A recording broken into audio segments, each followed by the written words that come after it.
Waalaikumsalam warahmatullahi wabarakatuh.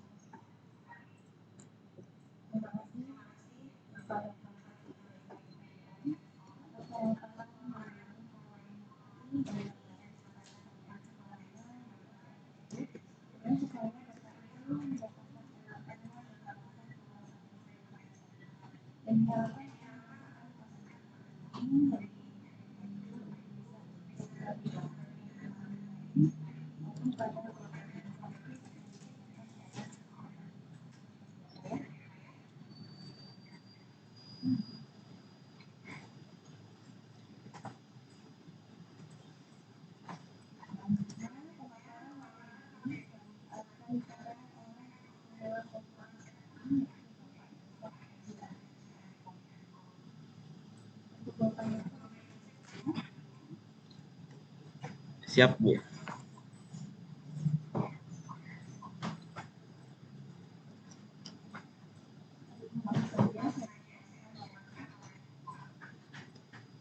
Baik, terima kasih Bu Citra atas kesempatannya. Izin share screen terlebih dahulu.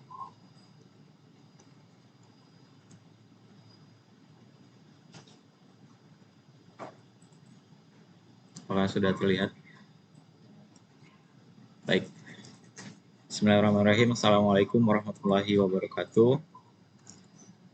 Selamat siang. Selamat bertemu kembali di acara kedua di kegiatan seminar ya dari unit Sentra HKI Universitas Bina Sarana Informatika. Ini kali kedua kegiatannya, jadi lebih khusus lagi. Kalau di awal waktu sebelumnya itu lebih global. Nah, kalau yang ini kegiatan ini kita nanti membahas mengenai kegiatan pengajuan HKI ya, khususnya melalui unit sentra kekayaan intelektual Universitas Bina Sarana Informatika.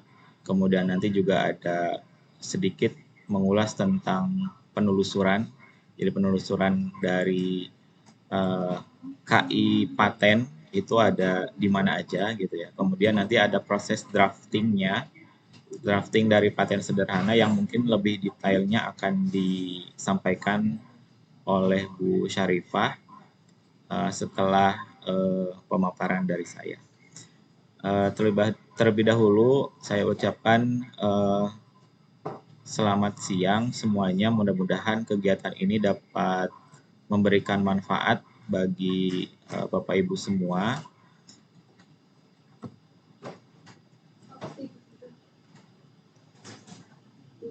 Baik, ini pembahasan yang akan saya sampaikan di siang hari ini. Yang pertama adalah tujuan dari penyelenggaraan kegiatan tadi sudah disampaikan sedikit oleh Bu Citra di awal. Kemudian ada sedikit mungkin apa ya disebutnya iklan kali ya Bapak Ibu.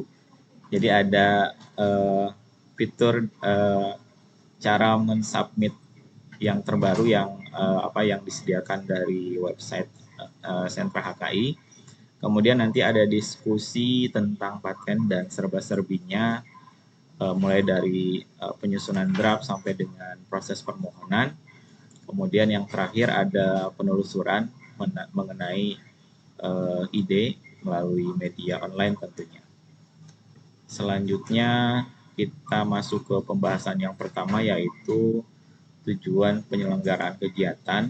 Seperti yang sudah disampaikan sebelumnya yaitu kenapa kegiatan ini diadakan gitu. Yang pertama memang sudah semestinya dari unit sentra hak kekayaan intelektual Universitas Bina Sarana Informatika memfasilitasi seluruh pengajuan KI mulai dari hak cipta, kemudian paten, kemudian dan KI lainnya ya yang harus difasilitasi oleh unit ini khususnya untuk Bapak Ibu dosen Universitas Bina Sarana Informatika.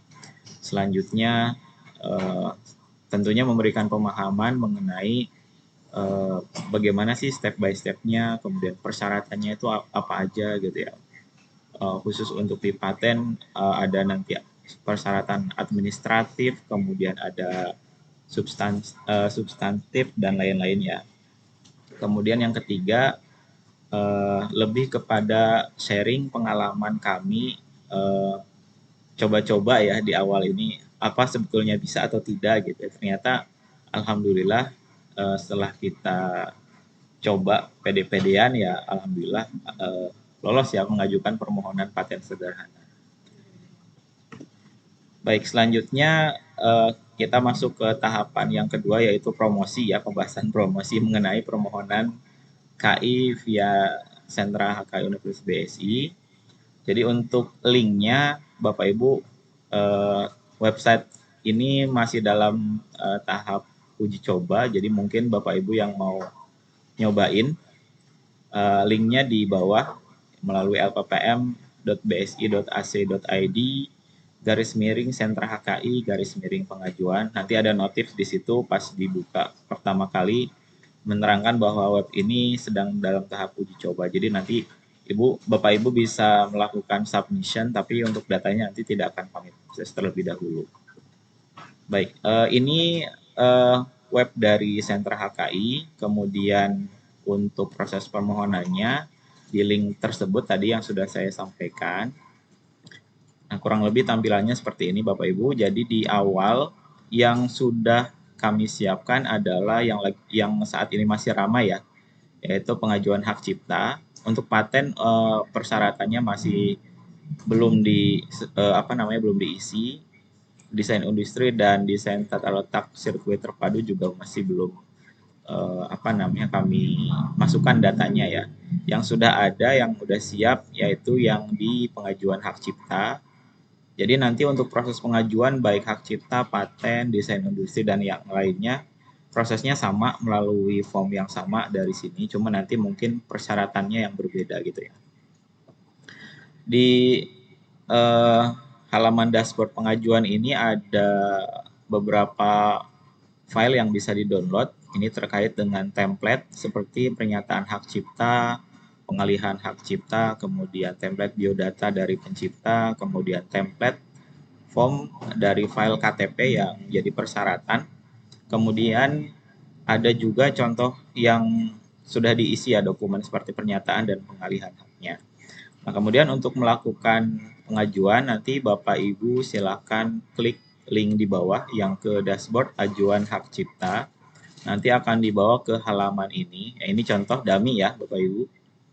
Ini dashboard pengajuan hak cipta. Jadi di sini khusus pengajuan hak cipta. Nanti untuk dashboard yang lain seperti paten ada sendiri.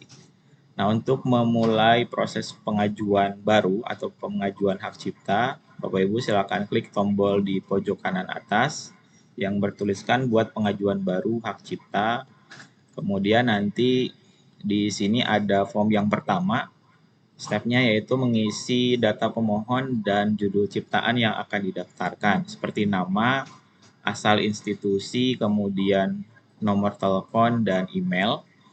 Kemudian di bawahnya ada judul ciptaan dan memilih jenis dan kategori hak ciptanya. Selanjutnya ada data pencipta yang selain dosen UBSI. Nah, kenapa di sini saya pisahkan karena untuk nanti biar bisa terlihat ya grafik data pengajuan hak cipta khusus dari Universitas BSI itu yang bisa diklaim ada berapa seperti itu ya. Kemudian kalau misalkan tidak ada ya nanti di stripkan saja sesuai dengan keterangan yang di bawah. Jika tidak ada berikan nilai strip itu. Kemudian jangan lupa dicentang recaptcha-nya dan selanjutnya klik simpan dan lanjutkan. Oh iya Bapak Ibu, untuk proses pengisian ini harus sampai dengan selesai ya. Jadi kalau misalkan tidak diselesaikan sampai diajukan, nanti statusnya dianggapnya nggak jadi gitu. Jadi Bapak Ibu harus mengajukan ulang. Karena di sini kami menyiapkannya bebas, jadi tidak harus membuat akun terlebih dahulu. Nah, selanjutnya setelah mengisi form pemohon di form sebelumnya, nah di sini memasukkan data pencipta yang khusus dari dosen Universitas Bina Sarana Informatika. Jadi nanti di sini Bapak Ibu dapat memilih nama dosennya. Ini untuk data dosen insya Allah selalu kami update. Jadi misalkan ada yang baru bergabung, nanti bisa muncul juga datanya di sini. Kemudian setelah memilih, klik tambahkan inventor atau pencipta, nanti datanya akan masuk ke bawah sini, ke tabelnya. Jadi nanti keterangannya ada nama inventornya, kemudian keterangannya ada dari kampus mana, kemudian program studi, fakultas ya Bapak Ibu. Fakultas dan program studinya nanti langsung bisa kelihatan. Ini juga bisa ditambahkan ulang, prosesnya sama berulang juga, bisa juga dihapus jika memang salah menginputkan data. Kemudian setelah selesai mengisi data pencipta, silakan klik simpan dan lanjutkan kembali. Kemudian nanti akan dibawa ke form pengisian untuk dokumen persyaratan ya. Di sini ada 5 persyaratannya. Yang pertama adalah file ciptaan, kemudian ada surat pengalihan, surat pernyataan, kemudian ada file biodata, dan file KTP. Nah, untuk setiap pengajuan KI, kemungkinan ini ada perbedaan ya, seperti misalkan di paten ataupun KI yang lainnya. Nah, di sini kita sampaikan untuk permohonan hak cipta. Kemudian nanti dipilih jenis persyaratannya, kemudian nanti pilih dokumen persyaratannya. Selanjutnya klik tombol bawah yang warna navy yang bertuliskan upload file persyaratan. Nanti secara otomatis ketika dokumennya berhasil diupload, tombol preview di bagian bawah sesuai dengan jenis persyaratan yang kita pilih akan berubah menjadi warna hijau. Dan ini bisa juga di preview jika nanti ada kesalahan, misalkan mau ngecek apakah sudah betul atau masih ada kesalahan gitu ya. Kemudian berikutnya diisi semua dokumen persyaratannya. Jadi Bapak Ibu bisa lihat tombol di pojok kiri bawah yang kirimkan permohonan saya itu masih nonaktif ya statusnya jika kelima file persyaratan ini belum dilengkapi. Nah, jika filenya sudah dilengkapi semua, nanti ada disclaimer atau pernyataan bahwa data yang dilampirkan sudah benar dan Bapak Ibu menyetujui ketentuan yang berlaku saat proses pengajuan hak cipta melalui sentra HKI. Baru kemudian setelah di checklist, Bapak Ibu tinggal klik tombol kirimkan permohonan saya. Nah, tombol ini maksudnya yang tadi saya maksud, jika Bapak Ibu tidak mengklik tombol ini, maka pengajuan dianggap batal ya, tidak dilanjutkan lah seperti itu. Nah, setelah nanti tombol diklik yang kirim permohonan saya, nanti ada keterangan, jadi dibalikin lagi ke awal bahwa bukti permohonan telah dikirim via email. Nah, Bapak Ibu nanti cek emailnya yang tadi didaftarkan di form sini. Contoh seperti ini. Nah, nanti ada muncul seperti ini ya. Nanti Bapak Ibu klik.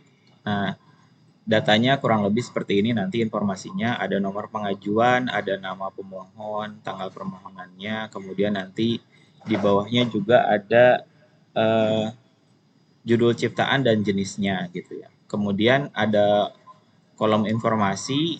Jadi nanti untuk proses monitoring Bapak Ibu cukup menginputkan nomor pengajuannya dan email yang didaftarkan di pemohon tadi di link yang sudah dicantumkan di situ. Atau bisa juga Bapak Ibu melalui halaman sini ya, bisa kedetek di sini nanti statusnya kalau misalkan pengajuan, misalkan nanti sudah di proses, nanti statusnya berubah juga dan seperti itu. Cuma di sini mungkin tidak terlalu detail ya informasinya. Yang detail itu melalui kolom monitoring. Jadi Bapak Ibu kalau misalkan mau ngecek proses pengajuannya sudah sampai di mana, bisa mengklik menu monitoring permohonan di halaman webnya di bagian atas ya. Kemudian nanti halamannya seperti ini bentuknya.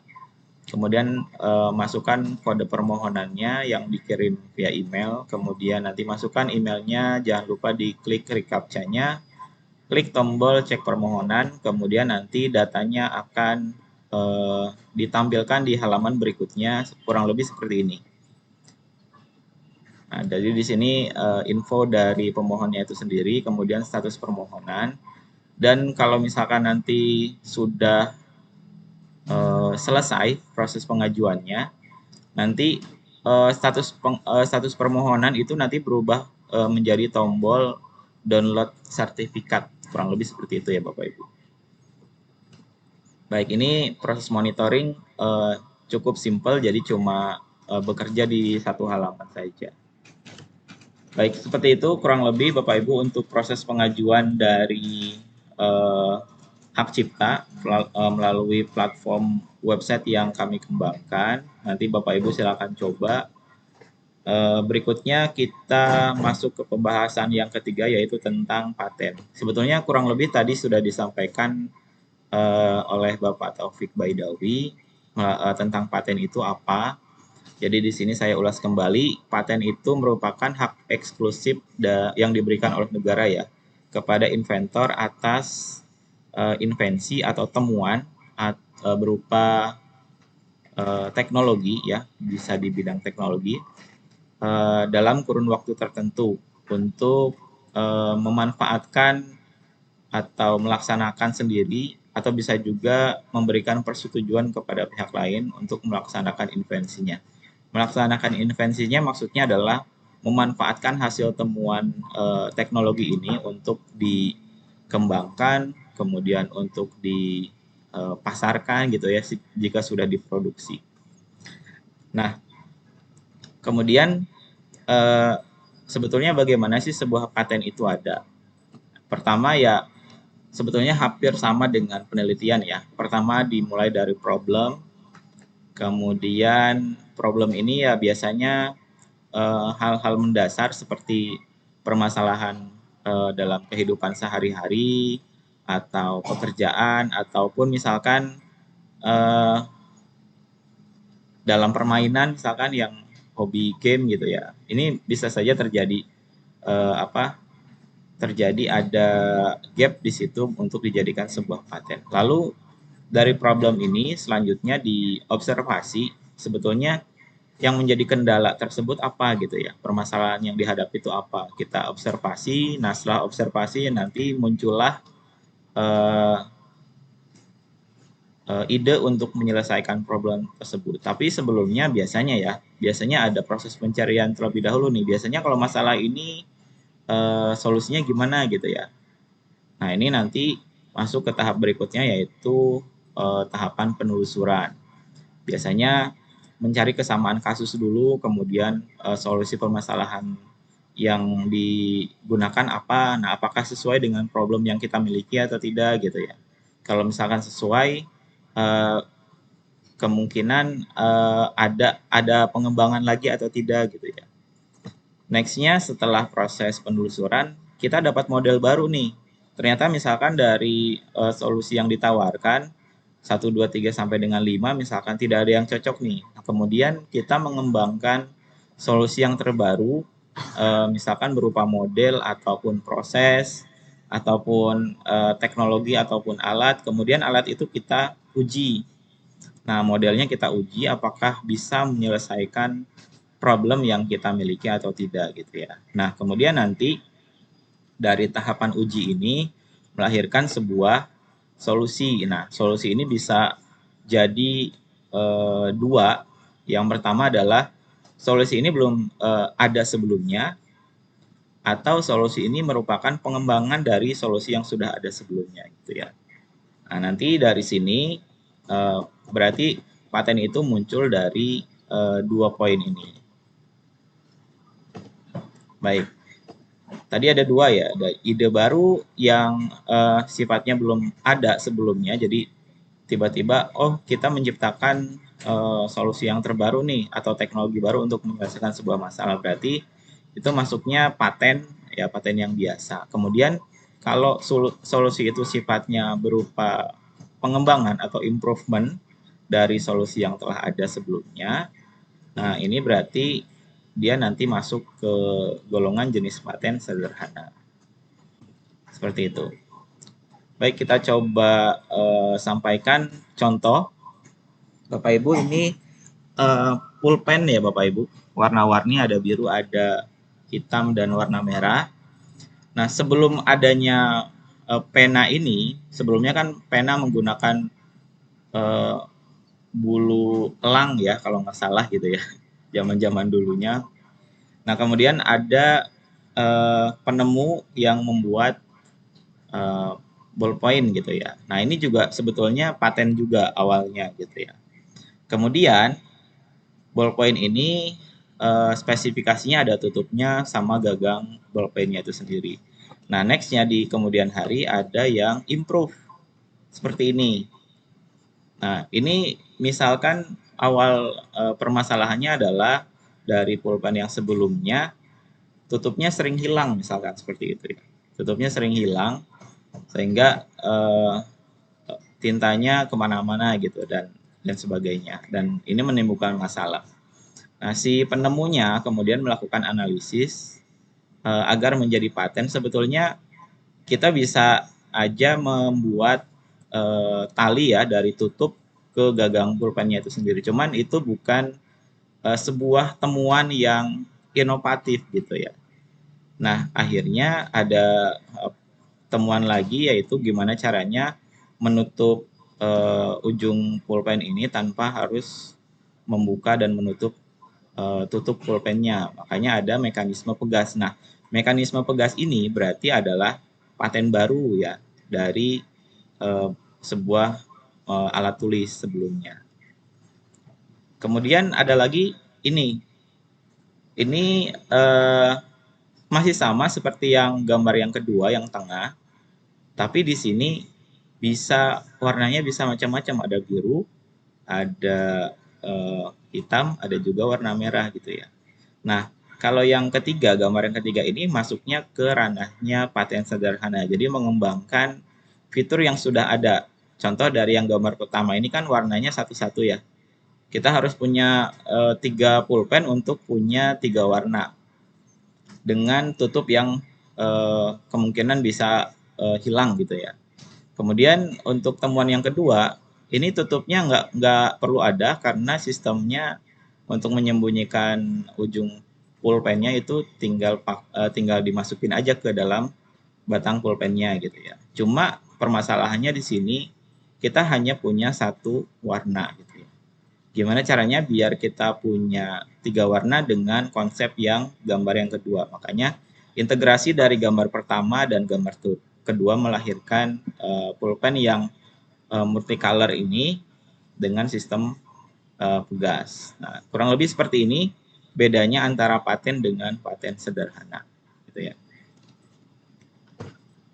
Baik, berikut adalah invensi yang dapat dipatenkan itu seperti apa. Oke, yang pertama baru, jadi ada kebaharuannya atau novelty-nya. Kemudian yang kedua adalah mengandung langkah inventif. Jadi belum ada sebelumnya dan merupakan hal yang tidak dapat diduga gitu. Kayak tadi pulpen itu tadi, sebetulnya untuk mengatasi hilang tutup pulpen itu tinggal kasih aja tali gitu ya. Cuman kan itu bukan langkah inventif jatuhnya gitu. Jadi tidak bisa disebut dengan paten dan atau invensinya tidak dapat dipatenkan gitu. Tapi dengan pakai sistem pegas, nah itu termasuknya langkah inventif dan bisa dipatenkan. Selanjutnya yang ketiga, eh, langkah tersebut dapat diterapkan dalam berbagai jenis industri gitu ya. Jadi nggak cuma di satu fokus aja dan invensinya bisa diterapkan, tapi bisa diterapkan di berbagai jenis industri. Nah, ini invensi yang dapat dipatenkan. Baik, berikutnya kita masuk ke proses permohonan paten. Bapak Ibu, untuk proses permohonan paten, jadi kita di sini fokusnya sekarang ke pengajuan paten ya. Jadi yang pertama ada substantif. Yang kedua ada administratif. Untuk substantif ini berupa draft atau yang isinya nanti draft paten ya Bapak Ibu. Yang nanti isinya berupa abstraksi, kemudian ada deskripsi dari invensi yang kita mau daftarkan, kemudian klaimnya apa yang menjadi poin pokok dari eh, temuan kita ada di mana, kemudian dibuktikan dengan gambar kalau memang eh, gambarnya ada gitu ya. Gambar ini nanti sebagai pendukung tentang paten yang diajukan. Contoh berupa alat berarti otomatis harus ada gambarnya. Even sekalipun proses kayak yang seperti kita sudah coba paten model ya, itu kita gambarkan modelnya. Kemudian yang kedua, yang administratif. Nah, administratif ini berupa persyaratan-persyaratan ya yang di dalamnya termasuk dengan paten, draft paten. Kemudian ada surat kepemilikan invensi, kemudian ada surat pengalihan hak invensi. Ini hampir sama seperti tadi proses pengajuan hak cipta. Dan ada pembayaran ya untuk biaya pembayarannya. Bapak Ibu, untuk pengajuan paten kami lebih menyarankan menggunakan lembaga ya atau via lembaga atau litbang karena selain selain lebih murah ya dari sisi biaya, kemudian dari perlindungan juga lebih lebih memudahkan kita untuk melindungi hasil invensi kita. Kemudian untuk paten ini tidak seperti hak cipta ya Bapak Ibu. Jadi ada biaya seperti biaya pemeliharaannya gitu setiap tahun itu nanti ada yang dikeluarkan. Jadi lebih baik ketika misalkan Bapak Ibu punya paten itu yang memang sudah didesain untuk menghasilkan eh, istilah sekarang cuan ya namanya ya. Gitu ya. Jadi lebih baik pengajuannya lewat lembaga atau litbang. Baik, untuk substantif kita lihat dokumennya seperti ini. Mudah-mudahan kelihatan ya Bapak Ibu. Jadi ada 4 lembar draft yang disediakan dari DJKI. Nah, yang nanti Bapak Ibu nanti ini di split menjadi 4 bagian. Jadi nanti silakan diikuti arahan dalam pengisian deskripsi ini. Ada judul, kemudian bidang teknik invensinya, latar belakangnya, kemudian uraiannya dan gambar-gambarnya nanti ada. Oh ya, klaim dan gambarnya. Di kurang lebih seperti ini draftnya. Jadi ada 4 lembar yang nanti di sini maksimal itu 30 halaman atau 30 lembar. Nah, kenapa maksimal 30 lembar? Nanti kita jawab di bawah, nanti saya jawab di bawah. Kemudian ada juga yang administratif, tadi termasuk deskripsi atau draftnya dari patennya itu sendiri yang menjadi syarat utama. Kemudian surat pernyataan kepemilikan invensi yang diisi oleh inventor masing-masing. Di sini ada nama, alamat. Ini hampir sama dengan pengajuan hak cipta ya dokumennya. Kemudian selain itu ada surat pernyataan pengalihan hak cipta jika pengajuannya melalui lembaga ataupun litbang. Ini persyaratan administratif ada 3 aja. Kemudian untuk biaya ada 4 poin biaya yang saya kemukakan di sini. Yang pertama ada biaya pendaftaran, pemeriksaan, kemudian biaya percepatan pengumuman dan lain sebagainya. Dan ada lain-lainnya ya. Nanti lain-lainnya itu sebetulnya ada banyak, cuma nanti saya sampaikan beberapa poin saja. Yang pertama untuk biaya pendaftaran, untuk paten yang diajukan melalui umum atau mandiri itu biaya pendaftarannya sebesar 1,250 ya, 1.250.000.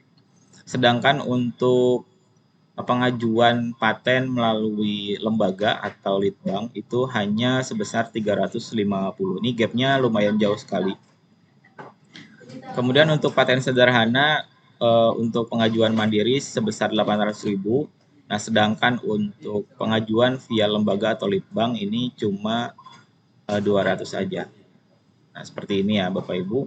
Jadi perbedaannya cukup jauh ya dari pengajuan mandiri sama pengajuan via lembaga. Kemudian selain pendaftaran ada juga biaya untuk pemeriksaan atau pemeriksaan substantif dalam hal ini ya. Untuk paten umum atau mandiri ini dikenakan biaya sebesar 3 juta rupiah. Kemudian untuk paten sederhana dikenakan biaya sebesar 500.000. Jadi misalkan Bapak Ibu mengajukan paten sederhana berarti total yang harus dibayarkan di awal itu sebesar 700.000 rupiah melalui lembaga ataupun litbang. Tapi kalau mandiri ya berarti biaya pendaftaran tinggal ditambah aja yang 1,250 itu ditambah dengan 3 juta. Jadi totalnya mungkin sekitar 4.250.000. Nah, gapnya cukup jauh sekali. Berikutnya biaya percepatan. Nah, biaya percepatan ini hanya ada di pengajuan paten, baik umum ataupun mandiri. Nah, tujuannya apa sih dibuat biaya percepatan? Jadi agar proses dari pengiriman awal atau submission awal itu lebih cepat ke proses pengumumannya gitu, apakah diterima atau tidaknya. Nah, ini untuk biaya percepatan sekitar 400.000. Nah, memangnya kenapa nih ada biaya percepatan? Nanti saya jawab di bawah. Sedangkan untuk paten sederhana ini tidak tidak ada biaya percepatan. Kemudian untuk biaya lain-lain, yang pertama ada klaim tambahan khusus untuk klaim paten ya Bapak Ibu. Khusus untuk klaim paten ini per klaimnya misalkan lebih dari satu ada kena biaya sekitar 75.000 per klaim. Jadi misalkan awalnya Bapak Ibu mengklaim satu di paten, kemudian ternyata ada kemungkinan ada klaim tambahan nih. Nah, untuk tambahan klaimnya biayanya sebesar itu 75.000. Kemudian untuk kelebihan halaman, nah, yang tadi saya sampaikan, draft itu maksimal 30 halaman. Jadi kalau misalkan nanti saat pengajuan paten maupun paten sederhana itu halamannya nambah gitu ya untuk di draft karena penjelasannya mungkin agak panjang dan lebar. Nah, itu nanti biaya penambahan per halamannya itu sebesar Rp15.000. Nah, nanti tinggal dihitung kemudian dijumlahkan. Nah, berarti itu besaran biaya yang harus dibayarkan. Baik, itu untuk biaya. Kemudian terkait dengan waktu atau masa perlindungan untuk paten sendiri. Untuk paten biasa perlindungannya selama 20 tahun, sedangkan untuk paten sederhana ini perlindungannya hanya 10 tahun saja. Kemudian untuk waktu permohonan atau submission, mulai dari permohonan sampai dengan pengumuman itu rata-rata berkisar antara 6 sampai 18 bulan untuk paten biasa. Jadi makanya tadi ada biaya percepatan nih. Kalau kita nungguin sampai 18 bulan mungkin terlalu lama gitu ya. Jadi kita bisa bayar biaya percepatan untuk mendapatkan lebih cepat pengumumannya apakah paten kita diterima atau ada revisi atau tidak gitu ya. Kemudian untuk yang paten sederhana tidak ada biaya percepatan. Nah, karena memang waktu pengajuan dari mulai permohonan sampai dengan pengumuman hanya selama 14 hari saja atau 2 minggu. Berikutnya waktu pemeriksaan substantif. Nah, ini yang waktu yang agak cukup lama ya. Untuk paten biasa ini minimal kurang lebih 30 bulan atau sekitar 2,5 tahun. Ini untuk paten biasa, dan ketika nanti sudah ada pengumuman atau bukan pengumuman ya, sudah ada hasil. misalkan harus revisi gitu ya, berarti waktunya ini berulang lagi 2,5 tahun lagi gitu ke depan. Makanya saat proses drafting diusahakan jangan ada celah eh, membuat kesalahan gitu ya, karena prosesnya akan berulang lagi kalau ada revisi. Sedangkan untuk yang paten sederhana ini pemeriksaan substantifnya sekitar 6 bulan, dan hal yang sama berulang kalau misalkan ada revisi gitu ya. Ini dari sisi waktunya. Baik, untuk pembahasan berikutnya mengenai penelusuran paten, Bapak Ibu bisa mengunjungi web-web yang ada di sini. Misalkan yang di DJKI yang khusus di Indonesia, ini Bapak Ibu bisa mengunjungi dgip.co.id. Kemudian untuk yang sifatnya global itu ada di Google Paten, bisa juga melalui wipo.int. Untuk wilayah Eropa bisa eh, menggunakan ini link World Wide, apa ini tulisannya,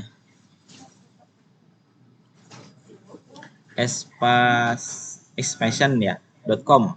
Nah, nanti Bapak Ibu silakan dikunjungi. Kemudian untuk mengetahui paten yang ada di wilayahnya United States, ini bisa di link uspto.gov daerah negara Jepang, jpo.go.jp. Untuk Korea ada engpat.kepris.or.kr. Nah, sebetulnya ada banyak lagi Bapak Ibu, mungkin yang paling banyak paten sepertinya ada di wilayah atau negara Cina ya. Nah, silakan nanti Bapak Ibu cari paten-paten yang di wilayah lain atau di negara lain. Nah, untuk penelusuran saya rasa untuk web yang saya sampaikan di sini sudah lebih dari cukup. Kemudian sebetulnya apa sih yang ditelusuri gitu ya? Kenapa kita harus menelusuri dulu? Sama halnya seperti kalau kita melakukan penelitian, kita harus mencari referensi. Kalau di sini eh, yang kita telusuri adalah seberapa banyak invensi serupa untuk nanti selanjutnya kita menentukan gap invensi yang mau kita buat. Ya, jadi misalkan kita punya permasalahan, kemudian kita mengembangkan sebuah metode untuk menyelesaikan masalah tersebut atau mengembangkan teknologi untuk menyelesaikan permasalahan tersebut. Nah, di penelusuran ini nanti kita bisa tahu, oh ternyata model yang kita bikin atau teknologi yang kita bikin sudah ada nih sebelumnya gitu. Nah, nanti kita bisa tahu di sini ada berapa banyak sih penelitian atau paten yang sesuai atau yang sama atau yang hampir sama dengan yang kita miliki gitu ya. Nah, fungsinya nanti untuk menentukan posisi kita tuh ada di mana gitu. Nanti gap invensinya apakah bisa kita ajukan atau tidak gitu. Yang kedua adalah setelah kita menentukan gap invensinya, kemudian kita bisa menentukan untuk peluang melakukan inovasi. Oh ternyata invensi ini ada ya di apa namanya ditemukan di negara mana gitu ya. Kemudian kita telusuri lagi, kita cek ada nggak kita memungkinkan nggak melakukan inovasi untuk problem yang sama gitu ya. Tapi cara penyelesaiannya berbeda dari prior art-nya atau dari cara penyelesaian sebelumnya. Nah kemudian selain itu, kita juga dapat mengetahui siapa aja kompetitor kita nih, khusus untuk di dunia bisnis atau di dunia industri gitu ya. Ini untuk penelusuran, jadi poin-poin apa saja sih yang harus ditelusuri. Selanjutnya, manfaat dari penelusuran ini saya bagi di sini menjadi 3. Yang pertama, untuk pengusaha nih. Untuk pengusaha ini manfaatnya adalah eh, bisa untuk memanfaatkan paten kadaluarsa untuk mengembangkan usaha. Jadi karena paten ini sifatnya tidak bisa diperpanjang ya Bapak Ibu. Jadi tadi kan perlindungannya selama berapa puluh tahun. Nah, itu tidak bisa diperpanjang, tetapi kita bisa mengembangkan dari paten yang sudah kadaluarsa tersebut. Misalkan Bapak Ibu punya paten sebelumnya, kemudian masanya sudah habis gitu ya. Nah, kita kembangkan lagi dari temuan kita sebelumnya sehingga ada nilai ada novelty-nya dari invensi yang kita bikin sebelumnya. Nah, itu bisa diajukan ulang atau juga bisa memanfaatkan paten kadaluarsa orang lain. Misalkan eh, Bapak Ibu pengusaha, kemudian ada orang yang patennya sudah mau habis, kemudian Bapak Ibu beli gitu ya, kemudian Bapak Ibu kembangkan sedikit, nah itu juga bisa juga dibuat seperti itu. Kemudian manfaat penelusuran untuk peneliti. Nah, di sini peneliti bisa menentukan topik penelitian atau state of the art-nya. Selain itu menentukan metode penelitian yang akan kita kembangkan untuk diajukan invensinya. Kemudian bagi inventor ini mengetahui apakah telah ada prior art atau invensi sebelumnya gitu ya. Kemudian mengambil keputusan apakah ini layak didaftarkan atau tidak gitu berdasarkan dari hasil telusuran di sebelumnya. Kemudian menentukan klaim. Nah, klaim mana yang akan kita ajukan untuk didaftarkan sebagai sebuah invensi baru gitu ya.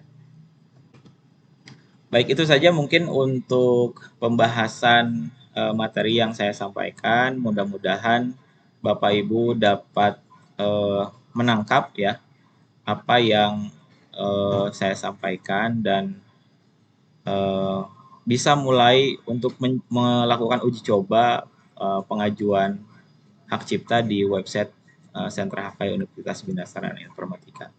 Kurang lebihnya mohon maaf, saya kembalikan lagi ke moderator Ibu Citra. Silakan Bu.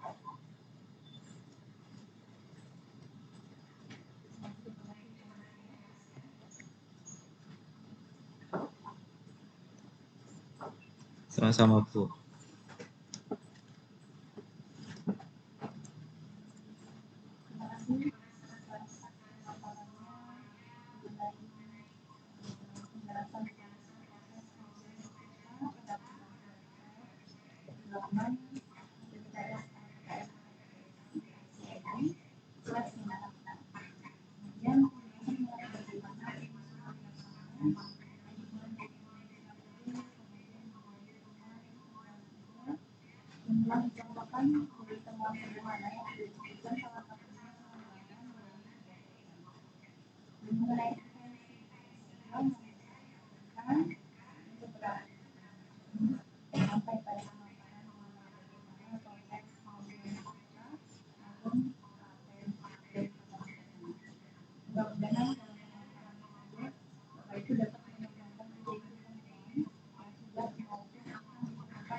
Waalaikumsalam warahmatullahi wabarakatuh.